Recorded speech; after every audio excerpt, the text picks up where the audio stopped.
Hi hello welcome to my channel. ఇవాల్టి short video ఫిష్ని వాసన రాకుండా ఎలా క్లీన్ చేసుకోవాలో చూపిస్తాను. ఈ ఫిష్ పేరు కట్ల. ఇది కొంచెం పెద్ద ఫిష్, 8 kgs అలా ఉంటుంది. అందుకనే ఇలా ముక్కలుగా కట్ చేసి ఇచ్చాడు. ముందు 2 సార్లు నార్మల్ వాటర్తో వాష్ చేసుకోండి. తర్వాత హాఫ్ టీ స్పూన్ పసుపుని, 1 టేబుల్ స్పూన్ కళ్ళు ఉప్పుని, అదేనండి క్రిస్టల్ సాల్ట్ని యాడ్ చేసుకోండి.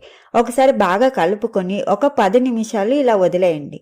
10 నిమిషాల తర్వాత ఒకసారి మళ్ళీ కలుపుకొని 2 సార్లు బాగా వాష్ చేసుకోండి వాటర్తో.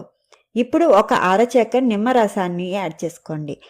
చిన్న నిమ్మకాయ అయితే ఒక కాయ మొత్తం రసాన్ని పిండుకోండి. ఒకసారి మళ్ళీ కలుపుకొని ఒక 10 నిమిషాలు వదిలేయండి.